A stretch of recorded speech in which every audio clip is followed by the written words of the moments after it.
Hello, this is just a quick video to introduce you to the Technica ATR3350 lapel microphone, which, as you can see, I'm wearing here and speaking to you through. It is an absolute bargain, this microphone. It costs here in the UK about £20. I think if you're in the US, you'll get it for about $20.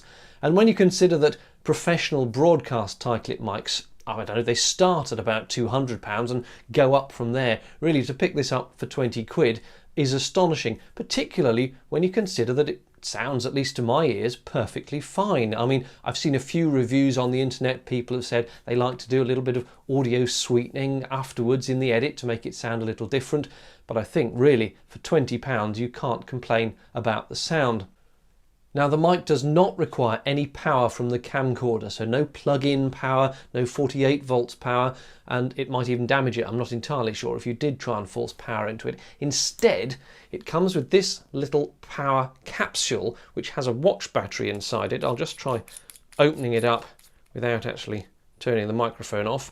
There you go, that is an LR44 watch battery, just the one of them. It's actually quite hard to get it in because of the little spring that holds it in place, but once it's in there, it's held nice and tight. Should last you, providing you remember to use the on-off switch to turn it off when you've finished using it.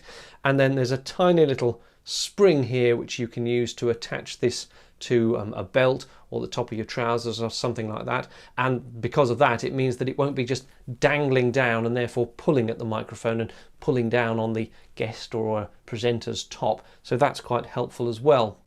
Now, the mic does come with what appears to be miles and miles and miles of cable. In reality it's actually about 6 meters.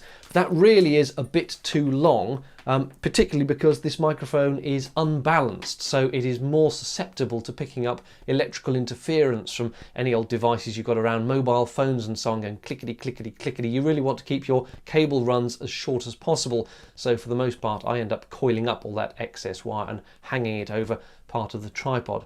You can see that the microphone does come with a foam windshield, but it is not supplied with any sort of big fluffy wind jammer. So if you're going to use the microphone outside, you'll either have to be quite cunning and hide it slightly inside your interviewee or your presenter's clothing or something, just to protect it a little from the wind, or just go and buy a third-party external wind jammer, and that they are quite cheap as well, and certainly recommended if you're filming outside. Now, this kind of microphone really does live quite a rough life because they're forever being shoved up people's clothing, clipped on here, pulled out again, and it's quite easy to damage them, and I've even seen them stepped on when they're on the floor. But being £20, realistically you can almost treat it as a consumable item. If you step on one, well, buy another one. If it was a £200 microphone or more expensive than that, obviously that would be a different consideration entirely. So really it's very worthwhile to have, because you can sort of not worry too much about damaging it while you're putting it on guests. A number of times I've seen an interviewee walk off as soon as you say, right, we're done, and they go off not realizing they're still clipped into the mic. Lo and behold, yank, the wires come out. It's not pleasant, let me tell you, but if it's only worth 20 quid, you can kind of, put up with that. For £20 you can't really go wrong with this microphone. It sounds perfectly decent, and if you spent 10 times that amount on a more pro mic, would you really get 10 times the sound quality and durability? I doubt it, and that's why I'm awarding the Technica ATR3350 the Tube Shooter Bargain Basement Tie Clip Microphone Award.